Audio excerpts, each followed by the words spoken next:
I was sitting in the immaculate, sun-drenched conservatory of the estate I had owned for 40 years, quietly sipping Earl Grey tea from a delicate bone china cup, when my only son, David, violently kicked open the heavy mahogany front door. The deafening crash echoed through the soaring vaulted ceilings of the foyer, shattering the morning peace. He didn't come alone. Trailing behind him, loudly smacking her gum and tapping furiously on her latest designer smartphone, was his wife, Chloe. But it wasn't their unannounced intrusion that hung heavy in the air. It was the sound of what they were dragging behind them. Thwack! Scrape! Thwack!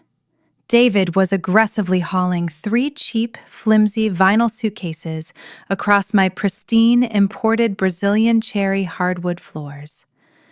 He let go of the handles, allowing the luggage to crash onto a priceless Persian rug I had acquired in Istanbul 3 decades ago. He marched straight into the conservatory, his chest puffed out with unearned arrogance, wearing a tailored suit paid for by the allowance I still secretly deposited into his accounts.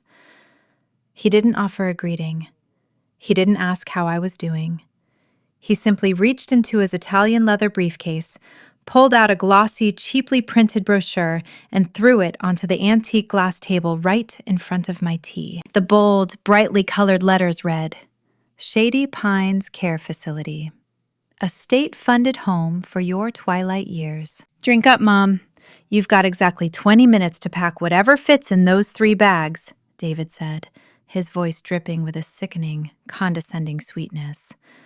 "The estate liquidators are pulling up in an hour to trash whatever junk you leave behind." I slowly lowered my teacup to its matching saucer. The porcelain made a soft, sharp clink in the heavy silence of the room. I did not gasp. I did not clutch my pearls or burst into hysterical tears.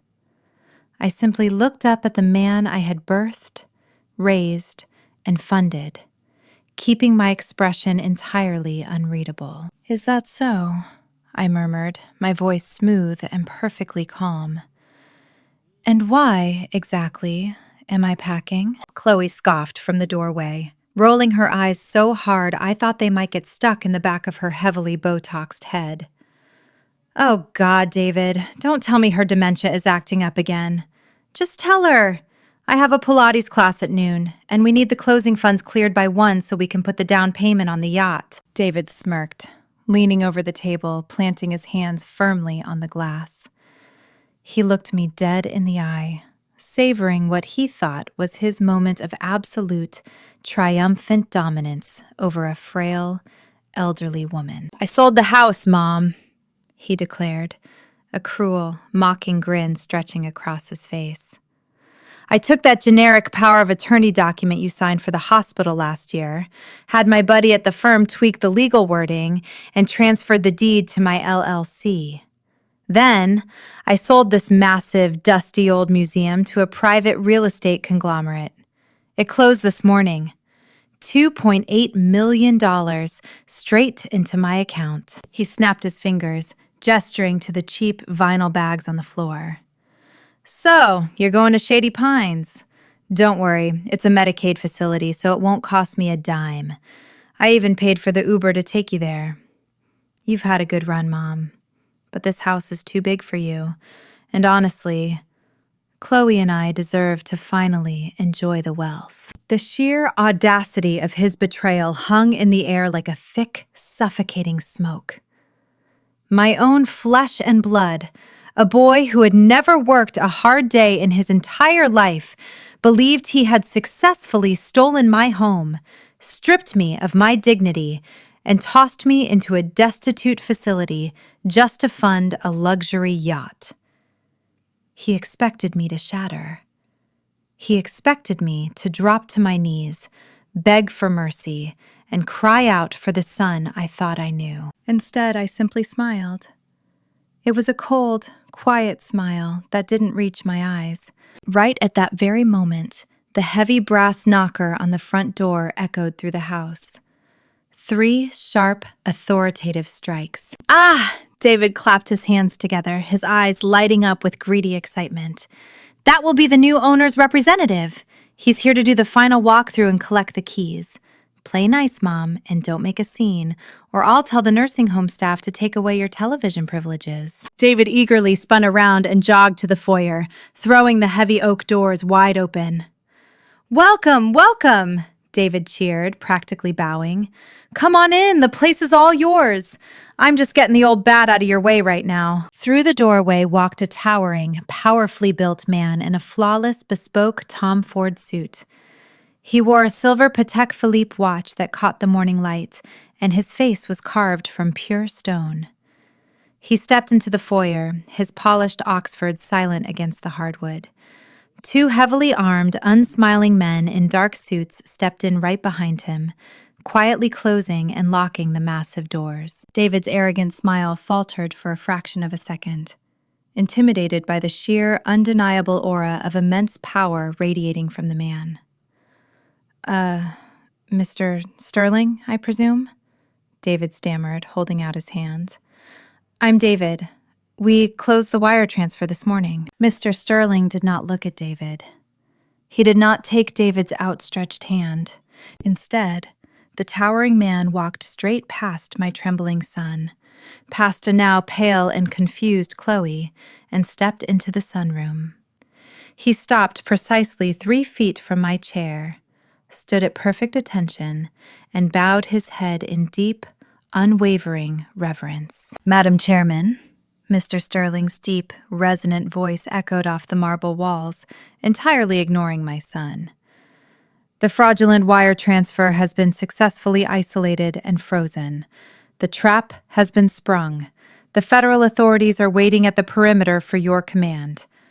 Shall I authorize them to breach? I picked up my teacup, taking one final, deliberate sip of my Earl Grey, while the color completely and utterly drained from my son's horrified face. Let's pause the story right here. Imagine the frame freezing on my son David's face, his smug, arrogant sneer melting into absolute, unadulterated terror as a billionaire conglomerate CEO bows to me, the mother he thought he had successfully thrown away like yesterday's garbage. Before I tell you exactly how I masterminded this trap, how I secretly stripped my son of his fraudulent empire, and how I legally dismantled his entire life in the span of a single afternoon, I need to speak directly to you. Look closely at what just happened in that conservatory. David didn't just try to steal a house. He tried to steal my dignity, my agency, and my final years. He looked at the woman who gave him life, the woman who funded his private schools, his college tuition, and his tailored suits, and he saw nothing but an ATM that had finally outlived its usefulness. He believed that because we shared DNA, he possessed a blank check to my assets and an unconditional pass for his cruelty. He relied on the oldest trick in the toxic family playbook, the weaponization of a mother's love. He assumed I would be too weak, too emotional, or too embarrassed by the scandal to fight back. He thought I would cry. He thought I would beg. He had no idea that I had spent the last 6 months silently building a financial guillotine with his name on it. If you're listening to my voice right now, I want you to know that you are not alone in this fight.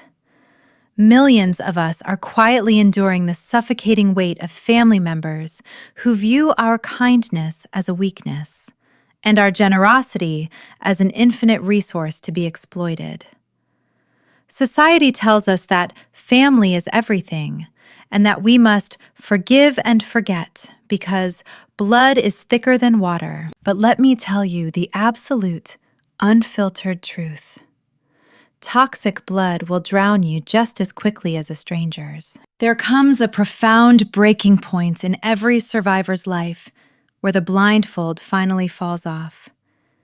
It is that chilling, sobering moment when you realize that the person sitting across from you at the Thanksgiving table, the person who shares your last name, or the person you literally brought into this world, does not have your best interests at heart. They do not respect your boundaries. They do not value your peace. They only value what they can extract from you, be it money, status, or an emotional punching bag to make themselves feel superior. When you reach that breaking point, you have two choices. You can continue to play the victim, crying over the family you wish you had, while they slowly drain you of your sanity and your resources. Or you can choose the path of the strategist. You can dry your tears, lock away your emotions, and become the architect of your own absolute liberation. I chose the latter. I stopped communicating my hurt, and I started communicating with my attorneys. If this resonates with your soul, if you have ever felt that deep, burning sting of betrayal from the exact people who were supposed to protect and cherish you, then I need you to make your presence known right now. I want you to go down into the comments section and tell me exactly where in the world you are watching from. We are building a global sanctuary here, a network of unbreakable, self-made individuals who refuse to be collateral damage in their family's dysfunction. Hit that like button right now if you have ever had to swallow your tears, put on a brave face, and silently plan your exit strategy from a toxic environment. Your like is a digital signature, a pact with yourself and with this community that you will never again allow anyone to treat you like an option or an obstacle. And most importantly, hit subscribe and turn on the notification bell. You do not want to miss a single second of this channel. We don't just share stories of survival here. We share blueprints for victory. We dismantle the guilt trips, we expose the gaslighting, and we celebrate the glorious, untouchable peace that comes from taking your power back and walking away from the table when respect is no longer being served. Have you ever had to teach a narcissistic, entitled family member a brutal lesson in reality? Have you ever had to watch their jaw hit the floor when they finally realized you were not the weak, pathetic doormat they thought you were? I want to read your stories. Share your victories in the comments below. Let your triumph be the fuel that inspires someone else who is currently trapped in the dark, wondering if they have the strength to fight back. You have the power to show them that there is a brilliant, beautiful life waiting on the other side of that heavy door. Now, keep your eyes on the screen, take a deep breath, and get ready. Because before we watch David completely self-destruct in my foyer, we need to go back in time. I need to show you exactly how my son turned into this monster, the suffocating dynamic that fueled his delusions of grandeur, and the precise, devastating moment I realized I had to destroy the boy I raised in order to save myself. Let's get back to the story. To truly understand the absolute magnitude of the mistake my son made this morning, you have to understand the empire he thought he was stealing and the woman he thought he was silencing. I was not born into old money. There were no trust funds, no summer homes in the Hamptons, and no silver spoons in my childhood. I was born in a cramped, drafty, two-bedroom walk-up in the industrial heart of Detroit. My father worked himself into an early grave on the assembly line, and my mother scrubbed the floors of corporate high-rises, the very same kind of high-rises I would one day own. I learned early on that the world is a cold, unforgiving place for a woman with no connections. I learned that if I wanted a seat at the table, I couldn't just ask for a chair. I had to buy the building, fire the board, and build the table myself. And so I did. Over 40 grueling years, I built Vanguard Horizon Logistics and private equity from a single leased cargo van into a multi-billion-dollar global syndicate. I sacrificed my youth to fluorescent-lit offices. I traded vacations for hostile takeovers, and I replaced a social life with balance sheets and boardroom wars. I navigated a cutthroat, male-dominated industry where sharks circled constantly, waiting for me to show a single ounce of weakness. I never did. I became a ghost in the corporate world, a silent, absolute force of nature. I hid my face from Forbes. I kept my name out of the glossy magazines, and I ruled my empire from behind the impenetrable walls of a holding company. To the public, Vanguard Horizon was a faceless monolith. To the elite circle of global finance, I was simply known as Madam Chairman. But there was one area of my life where my ruthless business acumen completely failed me. My only son, David. When my husband passed away from a sudden aneurysm when David was just 3 years old, something inside me broke. The immense grief was accompanied by a suffocating, paralyzing guilt. I was a single mother running a rapidly expanding company. I couldn't be there to bake cookies for the PTA. I couldn't attend every Tuesday afternoon soccer game, and I couldn't be the traditional omnipresent mother society demanded I be. So I did what so many desperate, exhausted, successful parents do.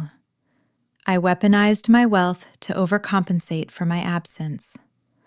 I tried to buy his happiness, and in doing so, I accidentally funded the creation of a monster. David grew up in the massive, sprawling estate he was currently trying to kick me out of. It was a gilded cage of absolute luxury. While I was pulling 80-hour work weeks, sleeping on a leather sofa in my office, David was being chauffeured to elite private schools by a private driver. While I was ruthlessly negotiating international trade routes, David was throwing tantrums because the latest generation gaming console wasn't delivered on the day of release. I gave him everything, hoping it would make him a strong, secure man. Instead, it made him soft. It made him utterly useless. By the time he was 25, the dynamic was set in stone. He was the perpetual golden child of his own manufactured reality. He had dropped out of 3 different Ivy League universities, tuitions I paid in full, naturally, claiming that traditional education was stifling his entrepreneurial spirit. What spirit? The boy couldn't organize a bake sale if his life depended on it. His idea of being an entrepreneur was throwing my money into bottomless, trendy sinkholes. He tried to start a luxury bespoke water bottle company, bankrupt in 6 months. He tried to launch a cryptocurrency hedge fund. He lost $2 million of my capital in 3 weeks. And yet, he strutted through life with an unearned, blinding arrogance. He dressed in custom-tailored Tom Ford suits, wore $50,000 Rolexes, and drove a pristine Aston Martin, playing the role of a self-made titan of industry.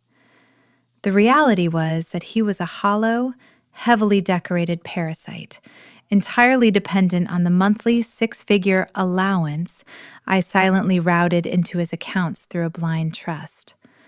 I kept the truth of my absolute net worth hidden from him, allowing him to believe I was just a comfortable, retired middle management executive who had made some lucky real estate investments. Then he met Chloe. If David was a parasite, Chloe was the venom. She was an aspiring social media influencer whose only discernible talents were maxing out credit cards and applying lip gloss while looking completely dead behind the eyes. She came from a family of social climbers who worshipped at the altar of designer labels and zip codes. When she realized David had access to seemingly unlimited funds, she locked onto him with the ferocity of a starving predator. The disrespect began to escalate the moment he put a massive, flawless 4-carat diamond on her finger. A diamond I paid for, naturally. To Chloe, I was nothing more than an unstylish, outdated obstacle. I was the frumpy older woman who didn't fit into their pristine, highly curated Instagram aesthetic. At their lavish $1 million wedding at a luxury resort in Lake Como, every single penny of which came from my accounts, they didn't even seat me at the head table. I will never forget the moment I walked into the grand ballroom, smelling the overpowering scent of imported white roses. I approached the main table, looking for my name card. Chloe, wearing a custom couture gown, strutted over with a glass of champagne in her hand and a sickly sweet, condescending smile plastered on her face. "Oh, Mom," she cooed, her voice dripping with fake sympathy. "We actually put you over at table 14, near the kitchen doors. We just felt that the head table needed a more youthful, energetic vibe for the photos. You understand, right? We just want the aesthetic to be perfect." David had stood right next to her, straightening his bow tie, refusing to make eye contact with me. "Yeah, Mom, it's just for the photos. Don't make a big deal out of it, okay? Let Chloe have her day." I didn't scream. I didn't cause a scene. I simply nodded, walked to table 14 and sat in the shadows, watching the son I had given the world to toast to his self-made success while I picked at a cold piece of salmon. I sat there and realized that I had raised a boy who was fundamentally incapable of love, respect, or gratitude. He only understood transactions. But the true breaking point, the moment the final, agonizing nail was driven into the coffin of our relationship, happened exactly 6 months ago. I had suffered a minor cardiac event. It wasn't life-threatening, but it required a brief hospitalization and a minor procedure. For a few days, I was weak. I was vulnerable. I was hooked up to monitors in a sterile, white hospital room, confronting my own mortality for the first time in decades. David came to visit me on the second day. He didn't bring flowers. He didn't bring a card. He brought a leather briefcase. He sat in the plastic chair beside my bed, looking at his phone, visibly annoyed by the inconvenience of my illness. "So, the doctors say you're getting old, Mom," he said casually, not even looking up. "Heart issues are no joke." "I'll be fine, David," I whispered, my voice raspy. He finally looked at me, and for a fleeting second, I saw the cold, calculating greed flash in his eyes. He unzipped his briefcase and pulled out a stack of dense legal documents. He slid them onto my tray table, right over my untouched hospital food. "Look, Chloe and I have been talking," David said, his tone smooth and practiced. "You're living alone in that massive estate. Your health is failing. God forbid something happens to you and you're incapacitated. The state could seize your assets. Probate is a nightmare. I had my lawyers draft up a standard emergency power of attorney. It just gives me the ability to handle your medical and basic financial decisions if you go into a coma or something. It's just a precaution. Sign it." He handed me a silver pen. I looked at the documents. My corporate instincts, the sharp, lethal instincts that had built a multi-billion-dollar empire, screamed at me. The wording was incredibly broad. It wasn't just for medical emergencies. It was a blank check.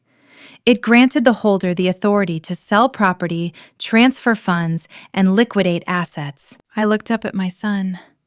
His eyes were wide, trying to feign genuine, innocent concern, but I saw the slight tremor of anticipation in his hands. He thought I was a weak, terrified elderly woman who would blindly trust her only child. In that sterile hospital room, beneath the hum of the fluorescent lights, my heart didn't break. It turned to absolute ice. I realized, with chilling clarity, that my son was not preparing for my recovery. He was preparing for my funeral, and he was eager to raid the tomb before my body was even cold. He wanted the crown, but he didn't want to wait for the queen to die. I made a decision right then and there. If he wanted to play the game of corporate espionage and ruthless acquisition, I would show him exactly who he had picked a fight with. I took the silver pen. I let my hand shake slightly, playing the part of the frail, compliant mother. And I signed the document. "Thank you, Mom," David said, quickly snatching the papers back and shoving them into his briefcase, unable to hide his triumphant smirk. "You just focus on resting.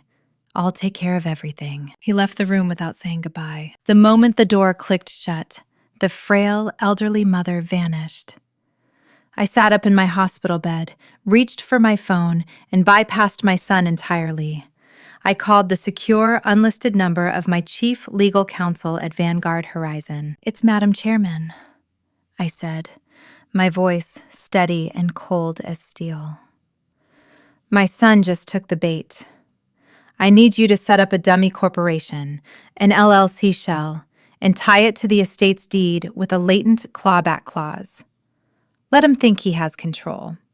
Let him transfer the deed. Monitor his communications, track his intended buyers, and the absolute second he finalizes a sale, spring the trap. For 6 months, I sat back in my beautiful conservatory, sipping my tea, playing the oblivious, fading mother.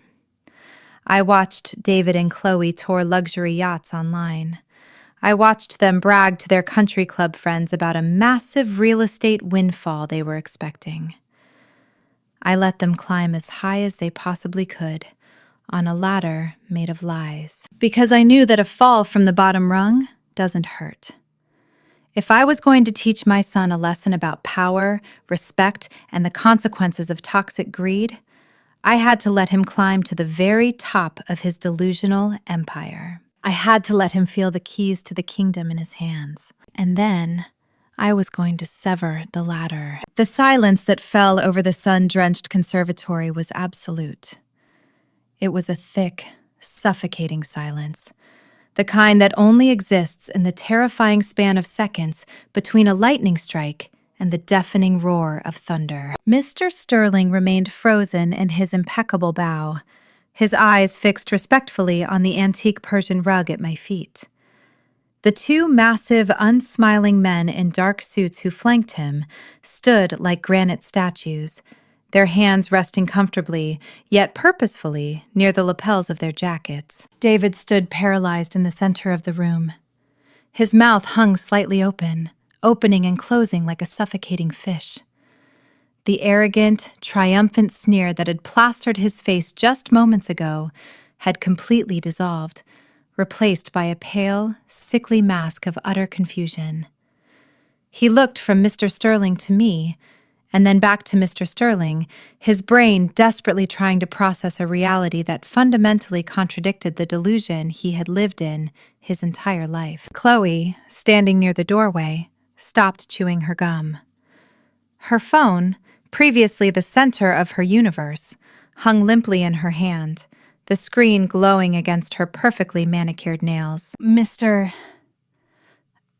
Sterling, David stammered, his voice cracking, entirely devoid of its previous bass. He let out a nervous, high-pitched chuckle that sounded more like a dry heave. I think there's been a massive misunderstanding here. Sir, you're talking to my mother. She's an elderly woman. She's not a chairman of anything. Her mind is going. She has dementia. I am the sole owner of this property. We closed the wire transfer at 9 a.m.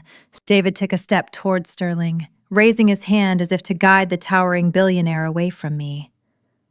Let's just step into the study, sir. I have the finalized deed right here in my briefcase. Let's get this sorted out so I can get her out of your hair and onto the transport bus. If you take one more step toward me, David, I will have my security detail forcefully neutralize you as a physical threat to the chairman, Mr. Sterling interrupted. His voice didn't rise in volume, but the sheer, glacial authority behind his words hit David like a physical blow. Sterling slowly raised his head, fixing my son with a look of such absolute, terrifying disdain that David physically recoiled, stumbling backward into the edge of the glass table. You do not own this property, Sterling continued, his voice echoing off the marble walls. You have never owned anything of value in your entire miserable life. You are currently standing in the private residence of the founder, CEO, and majority shareholder of Vanguard Horizon Logistics and Private Equity. You are standing in the presence of Madam Chairman. Chloe let out a sharp, involuntary gasp. Vanguard Horizon? she whispered, her eyes widening in horror as the name finally registered. Even in her shallow, status-obsessed world, the name Vanguard Horizon carried weight. It was the name on the side of global shipping fleets, the name behind multi-billion-dollar luxury developments, and the silent hand that moved markets. I decided the play was over. It was time to bring the curtain down on the pathetic theater my son had constructed. I slowly placed my delicate bone china teacup down onto its matching saucer. The soft clink was the only sound in the room. I stood up from my velvet armchair. I didn't push myself up with the trembling weakness of an old woman. I rose with the fluid, commanding grace of a titan who had spent 4 decades dominating boardrooms full of ruthless predators. I smoothed the front of my tailored silk trousers and looked at the boy I had birthed. David blinked, his breathing becoming shallow and rapid. Sweat began to bead on his forehead, ruining his perfectly styled hair. What are you talking about, Mom? What is this? What is going on? I said, open your banking app, I commanded, the volume of my voice barely above a whisper, yet it commanded absolute obedience. Look at the $2.8 million that was wired to your LLC this morning. Trembling, I watched the exact moment his soul left his body. His eyes widened so far I thought they might tear. The blood completely drained from his face, leaving him a sickening shade of gray. He stared at the screen, his mouth opening and closing, but no sound came out. What is it? Chloe shrieked, her own panic finally breaking through her Botoxed facade. She scrambled over in her designer heels, snatching the phone from his limp hand. She looked at the screen, and a guttural noise escaped her throat. The account balance, which had proudly displayed $2,800,000 just an hour ago, now read $0. Status: account frozen. Federal hold. Mom, where is the money? David whimpered, his voice shrinking back into the tone of a terrified child. I checked it an hour ago. It was there. The real estate conglomerate wired it. Mr. Sterling wired it. The bank confirmed it. The conglomerate did wire it, I replied smoothly, slowly walking around the glass table until I was standing directly in front of him. I looked him up and down, taking in the expensive suit I had paid for, the Italian shoes I had funded, and the hollow, pathetic man wearing them. You see, David, you thought you were incredibly clever, I began, my tone conversational but dripping with lethal intent. You thought you found a loophole. You took a standard medical power of attorney, colluded with a morally bankrupt lawyer friend of yours, and altered the language to grant yourself full financial liquidation rights over my estate. You thought I was too old, too sick, and too stupid to read the fine print before I signed it. I took a single step closer. He shrank back, pressing himself against the wall. But you fundamentally misunderstood who you were dealing with, I continued, my voice echoing with terrifying calm. I didn't build a global empire by blindly signing documents, David. I knew exactly what you were doing. I signed that paper to give you enough rope to hang yourself. I just wanted to protect the assets, David cried out, a pathetic, desperate lie tumbling from his lips. You were sick. I was securing the family legacy. Do not insult my intelligence, I snapped, the air in the room dropping 10 degrees. You wanted a yacht. You wanted to impress your shallow, empty-headed wife. And you were willing to throw your own mother into a state-funded Medicaid nursing home to get it. You packed my belongings into cheap vinyl bags and told me I had 20 minutes to leave my home of 40 years. I turned my gaze to Chloe, who was hyperventilating, staring at the frozen bank account on the phone as if it were an explosive device. And as for your buyer, I said, gesturing gracefully toward Mr. Sterling, who remains an imposing, silent monolith. Mr. Sterling is the Chief Executive Officer of Sterling Holdings. What you failed to research, David, because you have never done a hard day's work of due diligence in your life, is that Sterling Holdings is a subsidiary shell company. It is wholly owned and operated by Vanguard Horizon Logistics. The realization hit David like a freight train.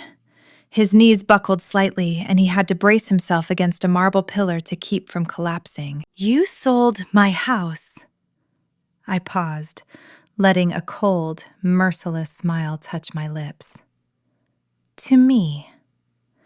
I bought my own house, with my own money, through a dummy corporation, simply to capture the digital footprint of your crime." "Crime?" David choked out, the word getting caught in his throat. It's a family dispute. It's a misunderstanding. I'll reverse the deed. I'll give it back. You can stay in the house, Mom. I'll unpack your bags right now." He lunged desperately toward the cheap vinyl suitcases on the floor, but one of the massive security men stepped forward, placing a heavy, immovable boot on top of the luggage, blocking his path. David scrambled back, his hands raised in surrender. "It is far too late for apologies, David," I said, my voice resonating with the absolute finality of a judge delivering a death sentence. "When you used an altered, fraudulent legal document to seize a physical asset, that was property fraud. When you sold that asset to a corporate entity under false pretenses, that was corporate fraud.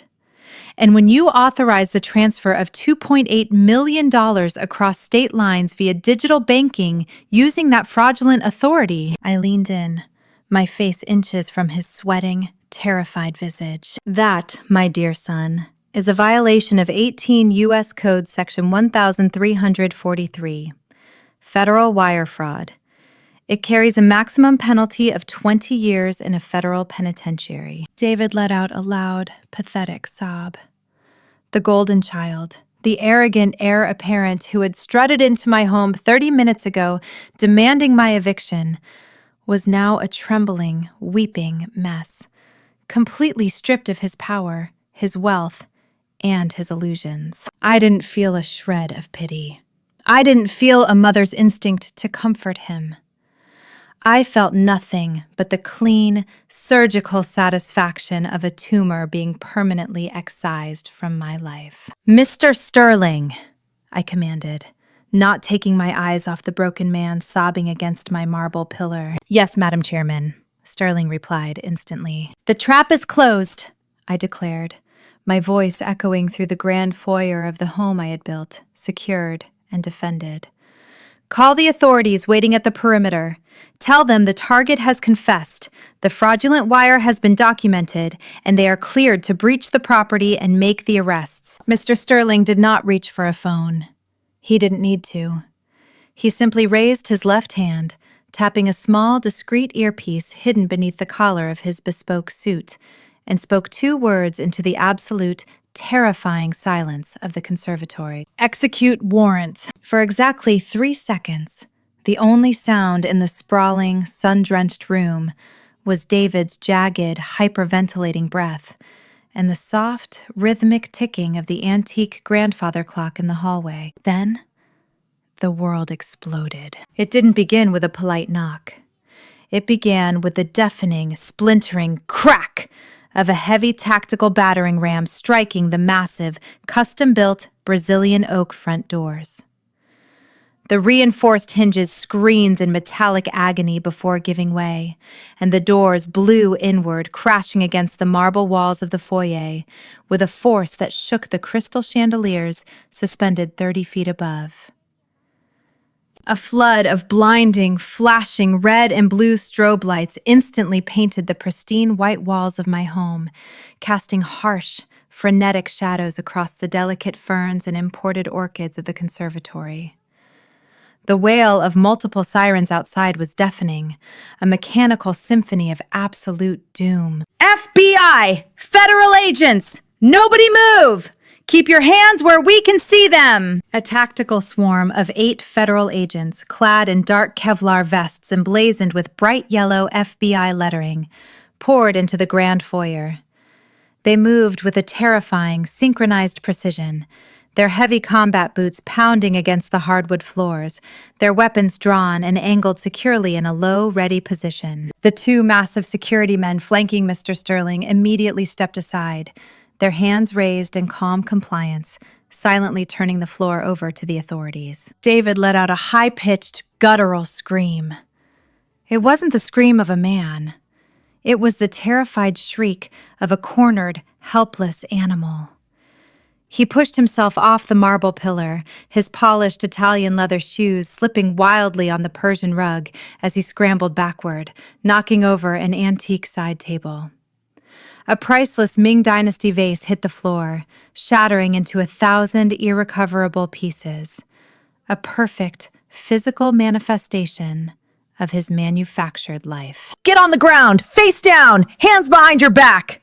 The lead agent roared, his voice cutting through the chaos like a serrated blade. David didn't comply. He was paralyzed by a shock so profound his brain simply misfired. He stood there, weeping.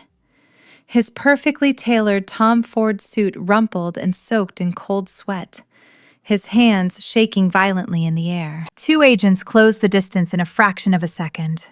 They grabbed David by the shoulders, sweeping his legs out from under him with clinical, ruthless efficiency.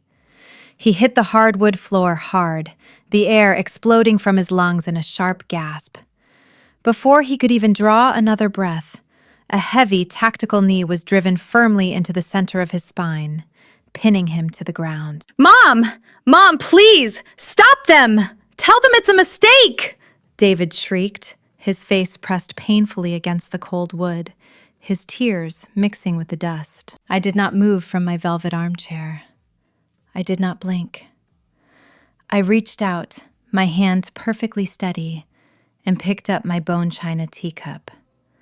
I took a slow, deliberate sip of my Earl Grey, letting the warm, bergamot-infused liquid coat my throat as I watched the cold, unyielding steel of federal handcuffs click tightly around my son's wrists. Click, click. It was the most beautiful sound I had ever heard. "David Sterling," the lead agent barked, hauling my son up onto his knees by the fabric of his expensive jacket. "You are under arrest for violation of 18 U.S. Code Section 1343, federal wire fraud, and 18 U.S. Code Section 1028, aggravated identity theft. You have the right to remain silent. Anything you say can and will be used against you in a court of law." As the agent began reading the Miranda rights, effectively reading the eulogy of David's freedom, Chloe suddenly snapped out of her catatonic shock. Self-preservation is a fascinating instinct to witness in a parasite. The moment she realized the host was dying, she immediately attempted to detach. "I have nothing to do with this!" Chloe screamed, her voice shrill and piercing. She frantically backed away from David, holding her hands up, her designer phone clutched in a death grip. "I didn't know. I swear to God, I didn't know he was stealing. He told me it was an inheritance advance. I'm just his wife. I didn't sign anything." David, kneeling on the floor in handcuffs, twisted his neck to look at the woman he had betrayed his own mother to impress. Chloe, help me. Call my lawyers. Call the firm." Chloe looked at him with an expression of pure, unadulterated disgust. The illusion of the wealthy titan was gone. In his place was a pathetic, weeping felon, and to a woman like Chloe, poverty and prison were highly contagious diseases. "Don't talk to me!" She spat, her face contorted in anger. "You lied to me. You told me you were a millionaire. You're a fraud. You ruined my life." She turned toward the doorway, her designer heels clicking frantically. "I'm leaving. I am calling an Uber, and I am leaving right now." "Hold it right there, ma'am." A female federal agent stepped directly into Chloe's path, her posture an immovable brick wall. "Excuse me? I am not under arrest. You can't hold me here!" Chloe shrieked, indignant entitlement flaring up even in the face of federal authority. Mr. Sterling stepped forward, his polished Oxfords crunching softly over the shattered porcelain of the broken vase.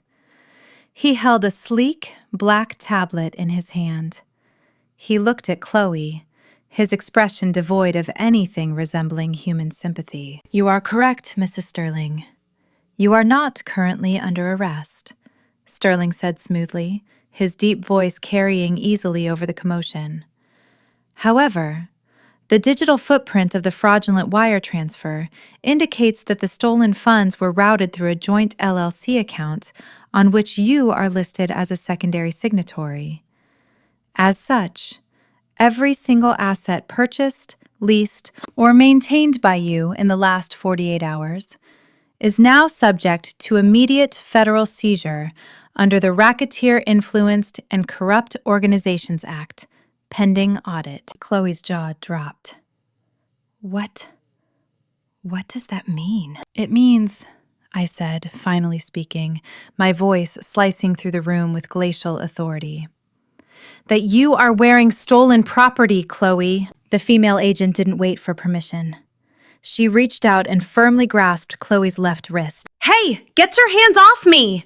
Chloe shrieked, struggling uselessly. "The ring, ma'am. Take it off," the agent ordered, her tone flat and uncompromising. Chloe gasped, looking down at the massive 4-carat flawless diamond ring on her finger. The ring that I had paid for. The ring she had flaunted on Instagram for months. "No! This is my wedding ring! You can't take my wedding ring!" "The credit line used to purchase that ring was guaranteed by the trust you and your husband attempted to defraud today," Sterling recited from his tablet, not even looking up. "It is now classified as an asset purchased with the intent of laundering illicit funds. Remove it, or the agent will remove it for you." Tears of pure, humiliated rage streamed down Chloe's heavily contoured face. With trembling hands, she slid the massive diamond off her finger and dropped it into the agent's waiting evidence bag. "The purse as well," the agent said, nodding toward the $50,000 Himalayan Birkin bag clutched under Chloe's arm. "And the phone. It is a material communication device used in a federal crime." "My phone? How am I supposed to call a ride?"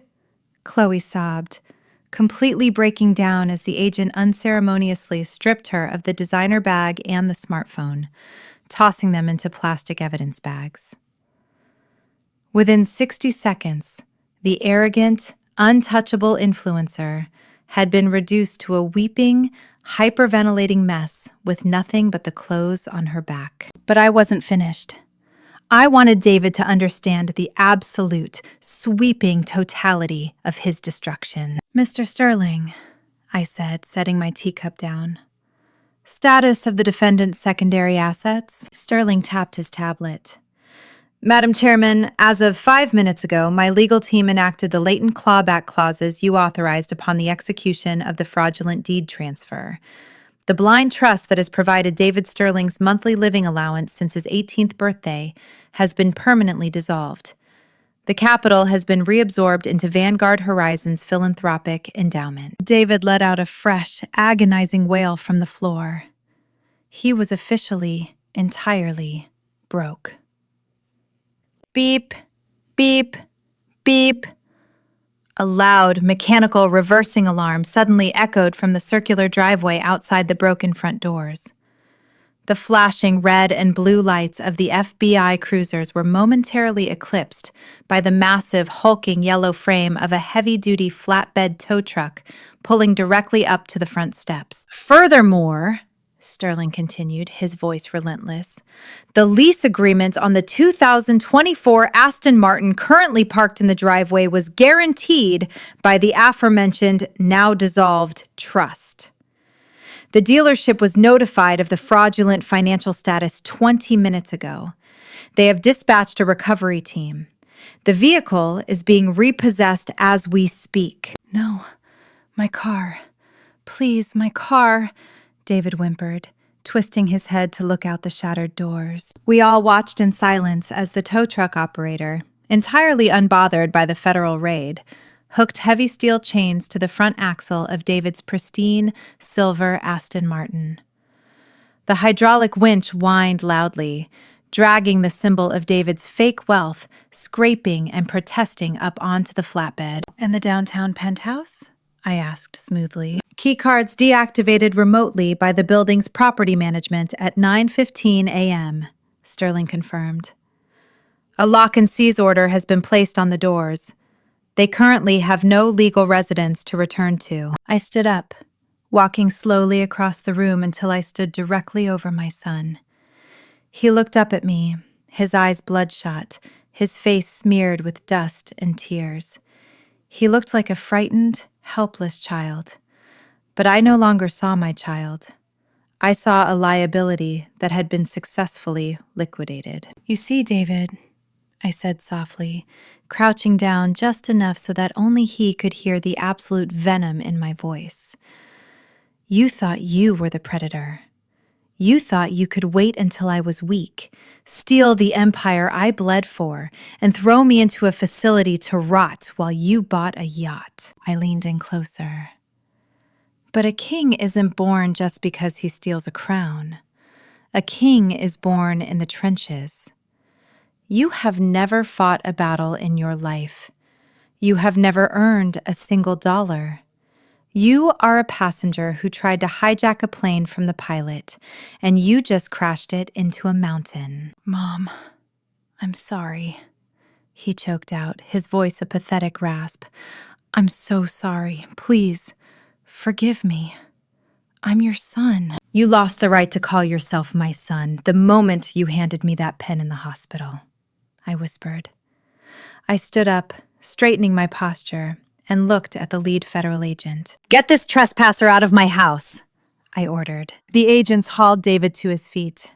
His legs couldn't support his weight, so they practically dragged him, his custom Italian shoes dragging uselessly across the hardwood floors he had tried to steal. As they dragged him out into the glaring morning sun, the final, exquisite piece of karma arrived. A large white box truck with the words Premium Estate Liquidators emblazoned on the side pulled into the driveway, parking right behind the tow truck that was currently securing David's Aston Martin. The two burly movers stepped out of the cab, carrying clipboards, stopping dead in their tracks as they took in the chaotic scene.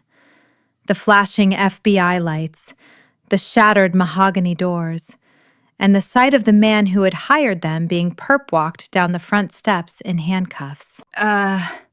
One of the movers stammered, looking at his clipboard. We're here for the Sterling estate clearance? We were told an elderly woman was being relocated and everything needed to go to the dump? David squeezed his eyes shut, turning his head away in ultimate, soul-crushing humiliation. The men he had hired to throw away my life's possessions were now the audience to his federal arrest. I stepped out onto the front porch, the morning breeze catching the silk of my blouse. I looked down at the movers. There's been a change of plans, gentlemen, I called out, projecting my voice so that the entire neighborhood, whose manicured lawns were now lined with gossiping, wide-eyed neighbors, could hear. The elderly woman is staying. However, I gestured gracefully to the 3 cheap, flimsy vinyl bags still sitting in my foyer. The former tenant has packed his belongings. You can take those 3 bags, drop them off at the Federal Penitentiary Holding Facility downtown. I believe he's going to need a change of clothes. The federal agents shoved David into the back of a heavily armored black SUV. His head dipped beneath the window line, and the heavy door slammed shut with a definitive metallic thud. It was the sound of a vault locking, the sound of a life ending. Chloe, stripped of her phone, her purse, and her ring, stood trembling on the driveway. She looked at the departing federal vehicles, then looked at me, standing triumphantly on the porch. "How am I supposed to get home?" she cried, her voice echoing hollowly over the manicured lawns. I smiled. A genuine, warm smile for the first time that day. "You're a young, resourceful woman, Chloe," I said smoothly.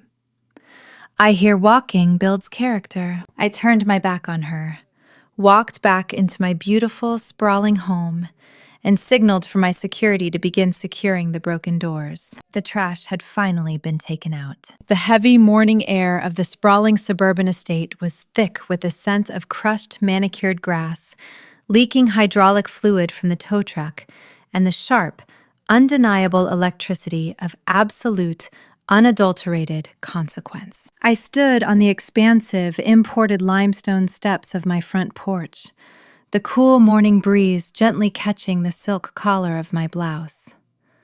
Below me, the theater of my son's destruction had finally reached its final act. The massive yellow flatbed tow truck, groaning under the weight of David's repossessed silver Aston Martin, shifted into gear. Its air brakes hissed loudly, a mechanical sigh of relief, before it began to rumble down the long, winding, tree-lined driveway. The pristine luxury vehicle, a symbol of everything fake and unearned in my son's life, glinted pathetically in the sun as it was hauled away to a dealership lot, stripping him of his final piece of manufactured armor. Behind the tow truck, the heavy white box truck belonging to the estate liquidators fired up its engine. The two burly movers who had arrived expecting to throw a frail, helpless elderly woman's life into a landfill were now acting as an impromptu courier service for a federal penitentiary. They carefully secured the 3 cheap, flimsy vinyl suitcases David had so violently dragged across my hardwood floors just an hour prior. Those bags, filled with whatever meager, pathetic belongings he had deemed fit for my twilight years, were now making their way downtown to the holding facility, ready to greet him when he swapped his custom Tom Ford suit for a standard-issue orange jumpsuit. And then there was the neighborhood. My estate was nestled within an ultra-exclusive, gated enclave of highly curated wealth. It was the kind of neighborhood where appearances were a militant religion, where wives measured their worth by the carat size of their diamonds, and husbands communicated in the hushed, aggressive tones of golf handicaps and quarterly stock yields. For years, I had been the quiet, unassuming, slightly eccentric widow at the end of the cul-de-sac. I was the woman they invited to their charity galas out of pity. The woman Chloe had loudly mocked at country club brunches as being tragically outdated. Now they were all outside. Drawn from their pristine McMansions by the symphony of federal sirens, the splintering of mahogany, and the screeching of heavy machinery, a crowd of my affluent, gossiping neighbors had gathered at the edge of my iron gates. I saw Susan from 3 doors down, clutching her small designer dog to her chest, her jaw completely unhinged. I saw Richard, the arrogant hedge fund manager who had always looked at me with thinly veiled condescension, holding his smartphone up, frantically trying to record the chaotic aftermath. I didn't shrink back. I didn't hide my face in shame at the public spectacle my family had become. I stood tall, my spine straight as a titanium rod, and I looked directly at them. My gaze swept over the crowd, cold, calculating, and utterly sovereign. I let them see the woman who had just orchestrated a multi-million-dollar federal sting operation from her conservatory. I let them see the titan who had just liquidated her own flesh and blood with the ruthless, surgical precision of a corporate takeover. One by one, under the immense, crushing weight of my stare, the neighbors lowered their phones. Susan practically choked on her breath, taking a panicked step backward. Richard swallowed hard, his face turning a sickly shade of pale, and quickly shoved his phone into his pocket, looking down at the pavement. The whispering abruptly ceased. The absolute silence that fell over the street was not born of respect. It was born of profound, primitive terror. They finally understood that the quiet widow in the sprawling estate was not a sheep they could pity. She was the wolf that owned the entire valley. Having silenced the peanut gallery, I turned my back to the street and walked slowly back into the grand foyer of my home. The physical devastation of the space was stark. The massive, custom-built Brazilian oak front doors hung off their reinforced steel hinges, splintered and fractured by the sheer force of the FBI battering ram. The morning sunlight poured through the open doorway, casting harsh, unyielding rays across the priceless Persian rug. Near the marble pillar, right where David had collapsed into a weeping, pathetic heap, lay the shattered remnants of my antique Ming Dynasty vase. It was a beautiful, irreplaceable piece of history, violently destroyed in the crossfire of my son's greed. Yet, as I looked at the thousands of delicate painted porcelain shards scattered across the polished hardwood, I felt absolutely nothing. No anger, no sadness, no regret. It was just an object. And like my son, it had proved too fragile to survive the reality of my world. Mr. Sterling stepped out from the shadows of the hallway, his presence as calming and solid as a vault door. He held his sleek black tablet in his left hand, his face the perfect picture of professional stoicism. "The perimeter is secure, Madam Chairman." His deep, resonant voice echoed softly in the cavernous foyer. "The federal agents have vacated the premises with the primary suspect in custody. My legal team confirms that the asset seizure protocols against the secondary suspect, Chloe Sterling, have been fully executed. Her bank accounts, credit lines, and material assets are frozen and locked." "And her physical location?" I asked, my voice smooth, devoid of any emotional tremor. "She was last seen walking aggressively down the shoulder of the main highway, approximately 2 miles from the neighborhood gates," Sterling replied, a microscopic hint of grim satisfaction dancing in his dark eyes. "It appears she is having difficulty navigating the terrain in her designer footwear. Shall I dispatch a unit to monitor her?" "No," I replied instantly, turning away from the shattered doors. "Let her walk. It's the first honest physical labor she's done in a decade. Let the blisters remind her of the price of biting the hand that feeds." I began to walk slowly up the sweeping, dual-curved grand staircase that dominated the center of the home. My hand trailed lightly along the cool, smooth surface of the mahogany banister. "Mr. Sterling, initiate a full lockdown and restoration protocol for the estate. Have the architectural team here within the hour to replace the front entrance with something considerably more fortified. I want the interior deep cleaned. I want every fingerprint, every scuff mark, and every single trace of David and Chloe completely eradicated from this property." "Understood, Madam Chairman. And your immediate schedule?" I paused on the landing, looking out over the grand chandelier suspended in the air. This house, as beautiful and sprawling as it was, suddenly felt suffocating. It was filled with 40 years of memories, yes, but it was also filled with the agonizing ghost of the boy I had tried so desperately to save. Every hallway echoed with the phantom footsteps of a son who had never truly existed. This house was a monument to a mother's blind, unconditional love. A love that had almost cost me everything. I was no longer that mother. That mother died the moment David handed her a fraudulent power of attorney in a sterile hospital room. "I am leaving," I declared, my voice echoing with a chilling, absolute finality. "Have my motorcade brought to the rear terrace. We are returning to the Vanguard Tower." "At once, ma'am." Sterling bowed his head and immediately began tapping commands into his tablet, stepping away to coordinate the logistical symphony of my departure. I continued up the stairs, moving with a deliberate, unhurried grace. I walked down the long, carpeted hallway to my master suite, a massive, vaulted sanctuary of cream, gold, and deep emerald green. I stepped into my expansive walk-in wardrobe, a room the size of most suburban homes, and stood before the towering, floor-to-ceiling mirrors. I looked at my reflection. I saw the slight wrinkles around my eyes, the silver streaks in my perfectly styled hair. But I did not see a frail, elderly woman teetering on the edge of irrelevance.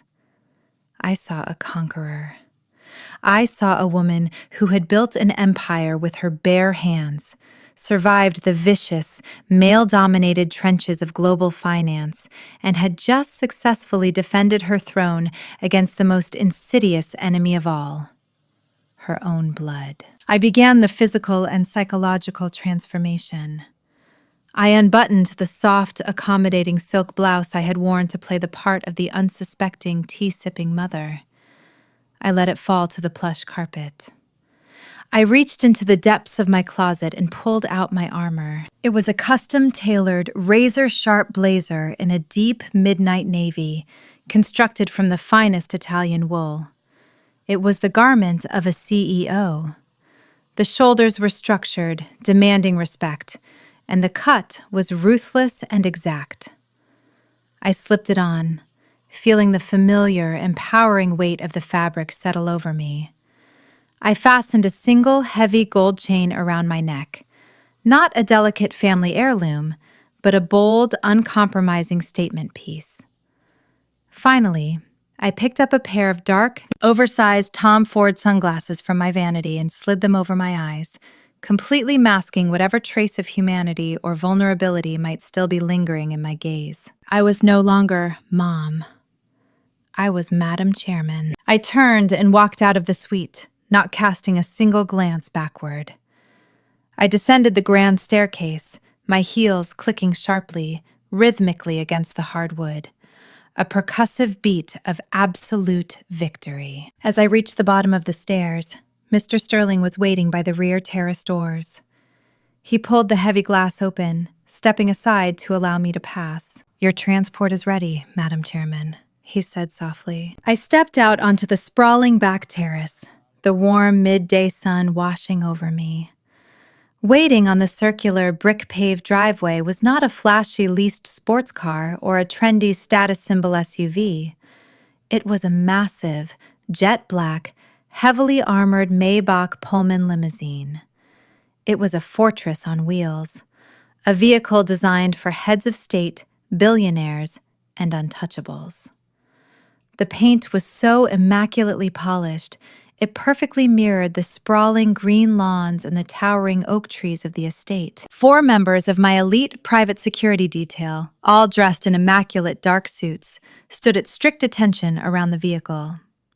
As I approached, the lead driver, a towering man with military precision, snapped his hand to the gleaming chrome door handle and pulled the heavy, reinforced rear door open. I paused for just a fraction of a second before stepping inside. I took one final, deep breath of the air at the estate.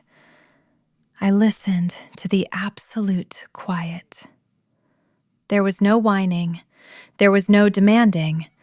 There was no toxic, suffocating entitlement trying to drain my energy or my bank accounts.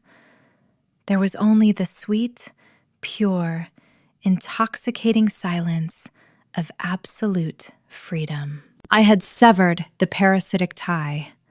I had audited my life, identified the liability that was dragging me down, and I had liquidated it without a single ounce of mercy. I stepped into the cavernous, ultra-luxurious cabin of the Maybach.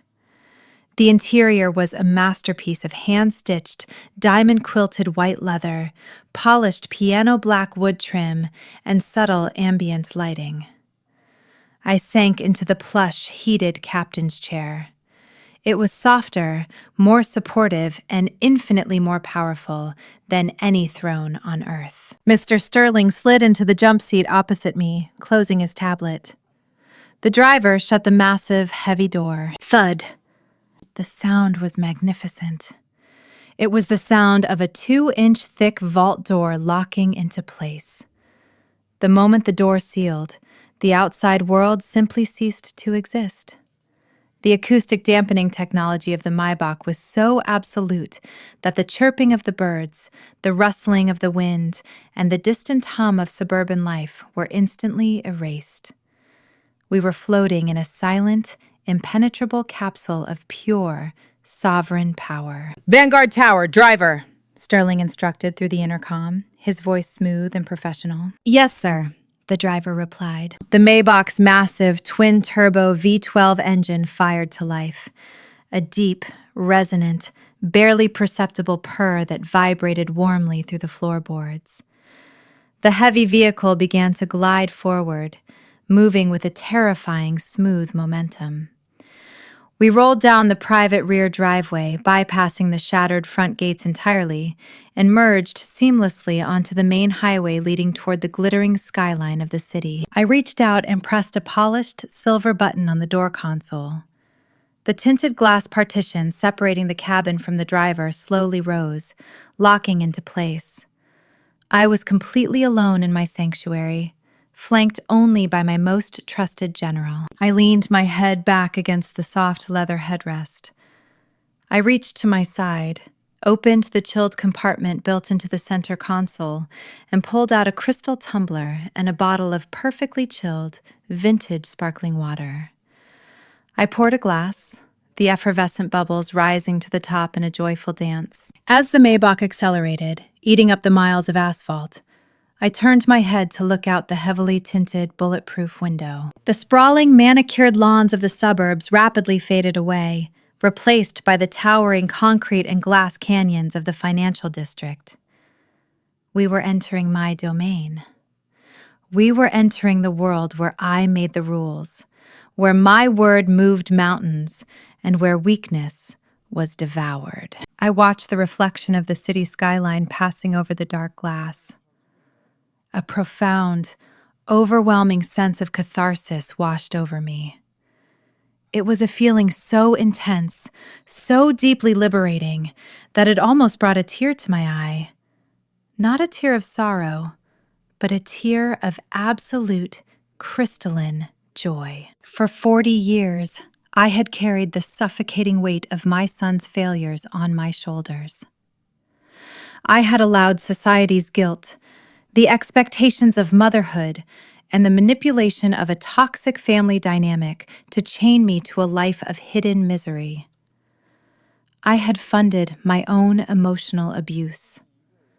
I had paid for my own disrespect, but not anymore. The Maybach pulled off the highway, navigating the busy downtown streets with fluid dominance.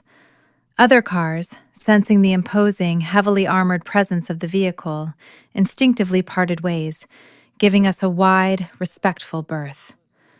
We approached the soaring 100-story glass and steel monolith that served as the global headquarters for Vanguard Horizon. It was a building I owned, a fortress I built, reaching up to pierce the clouds. We bypassed the main entrance, turning into a private, heavily guarded, subterranean tunnel reserved exclusively for the chairman. The heavy steel security gates rolled open automatically, recognizing the vehicle's encrypted signal. We descended into the immaculate, brightly lit executive garage. The moment the Maybach came to a silent halt, the doors were opened by a waiting security team. I stepped out, my heels echoing sharply on the polished concrete. I walked directly to the private biometric express elevator. I placed my hand on the scanner. It flashed green, acknowledging its creator, and the sleek metal doors slid open. The elevator shot upward, an exhilarating high-speed ascent to the very top of the world. My ears popped as we bypassed 99 floors of bustling corporate machinery, thousands of employees moving billions of dollars at my unseen command. The doors dinged softly, opening into the absolute zenith of my empire, the chairman's penthouse suite. It was a breathtaking, sprawling expanse of minimalist luxury. Floor-to-ceiling windows offered a 360-degree, uninterrupted view of the sprawling metropolis below. The city stretched out like a glittering mechanical tapestry, completely unaware of the brutal, beautiful justice that had just transpired within its borders. I walked past the massive modern art installations, past the sprawling mahogany desk where I had orchestrated corporate wars, and stepped directly out onto the expansive open-air balcony. I stood at the absolute edge of the glass railing, suspended 1,000 feet in the air. The wind howled around me, a fierce, untamed, magnificent force of nature. It whipped my hair around my face and snapped the collar of my blazer, but I did not flinch. I closed my eyes and leaned into the wind, letting it wash over me, letting it carry away the final, lingering remnants of the toxic dust from my past. I opened my eyes, looking down at the millions of tiny lights flickering in the city below. Somewhere down there, in a cold, concrete federal holding cell, a boy who thought he was a king was crying for a mother who no longer existed. Somewhere down there, a shallow, entitled influencer was wandering the streets with blistered feet, entirely erased from the world of wealth she had tried to steal. They were gone. They were completely, permanently, and utterly annihilated from my existence. I raised my crystal tumbler of sparkling water to the horizon, the ice clinking softly against the glass.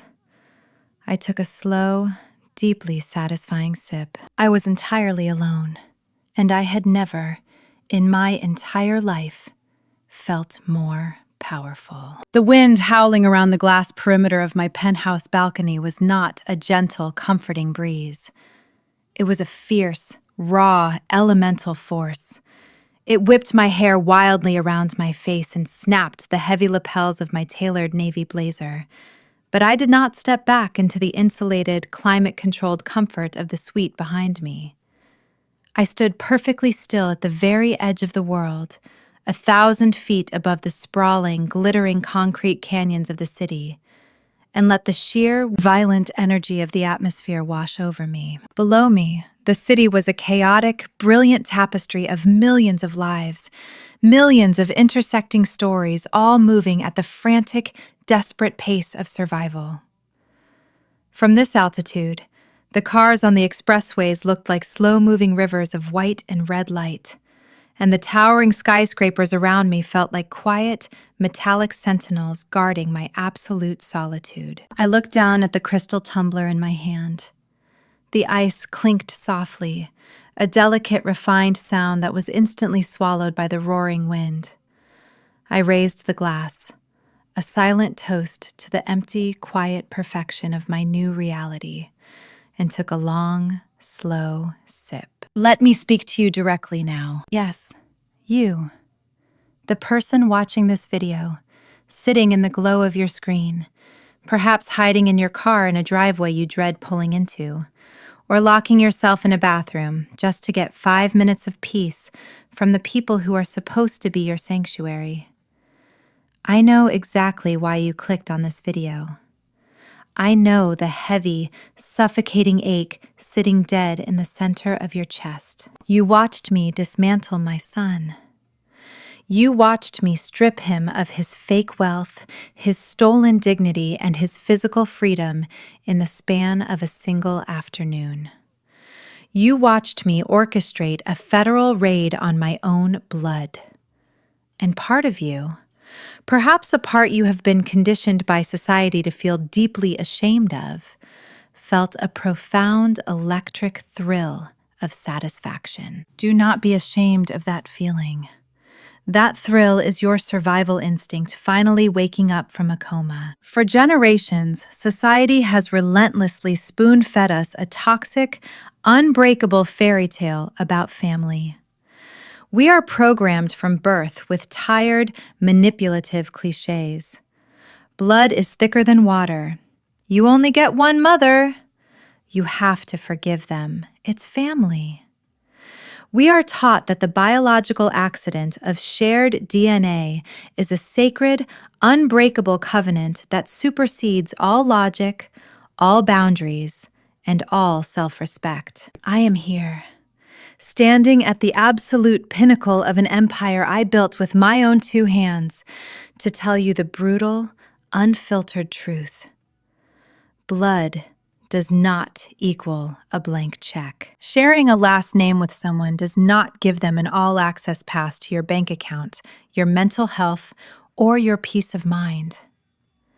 Giving birth to someone, as I did with David, does not obligate you to act as a lifelong, silent financier to their delusions of grandeur. Biology is simply a starting point. It is not a lifetime guarantee of loyalty. We allow toxic family members to drain us because we are trapped in the illusion of potential.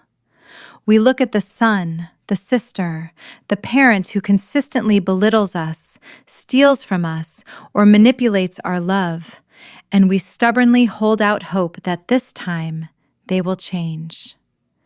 We tell ourselves that if we just give them one more loan, if we just host one more holiday dinner, if we just swallow our pride one more time, they will finally look at us and offer the unconditional love we are starving for. Kill that hope.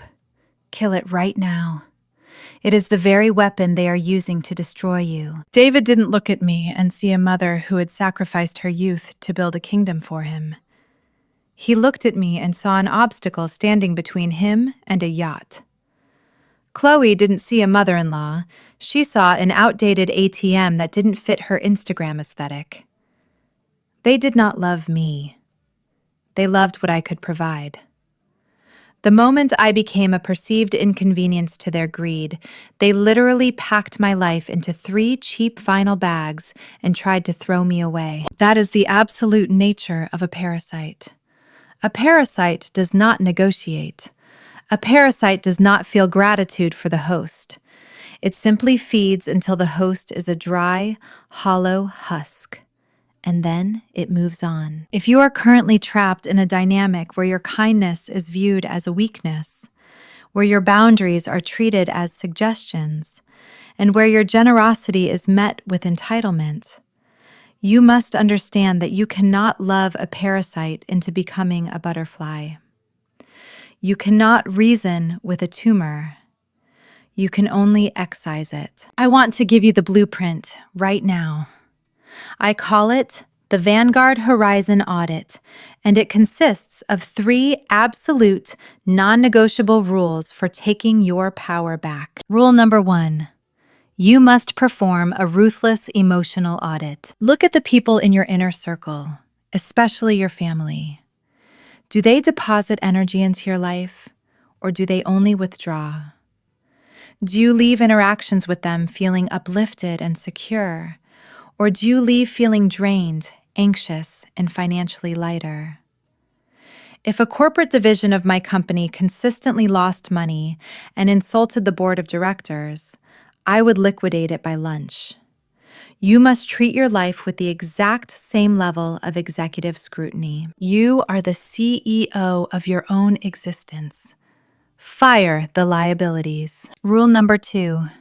Silence the guilt. When you finally set a boundary, the toxic family system will immediately deploy their most lethal weapon, the guilt trip. They will call you selfish. They will cry. They will enlist flying monkeys, aunts, uncles, siblings, to shame you into returning to the fold. Let them. Let them scream. Let them call you a villain in their distorted, pathetic narrative. You must understand that their anger is not about your betrayal. Their anger is about their sudden loss of control over you. When they say, "How could you do this to family?" your only internal response should be, "How could family do this to me?" The guilt is a ghost. Walk right through it. Rule number 3. Execute the absolute eviction. Walking away from toxic people is not an act of cowardice. It is the ultimate, most terrifying act of self-preservation you will ever perform. It requires you to mourn the family you wished you had, so you can finally protect the life you actually have. You do not need to orchestrate a federal sting operation like I did. Sometimes, the most devastating revenge is simply absolute, unbreakable silence. Change your number. Move your accounts. Lock your doors. Reclaim your space. When I watched the heavy steel doors of that armored Maybach lock into place this afternoon, separating me from the wreckage of my son's life, I didn't feel the heartbreaking sorrow of a mother losing a child. I felt the pure, intoxicating oxygen of a woman who had finally cut the anchor from her neck.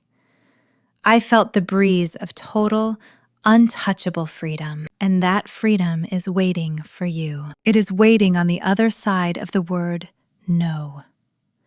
It is waiting on the other side of the blocked phone number.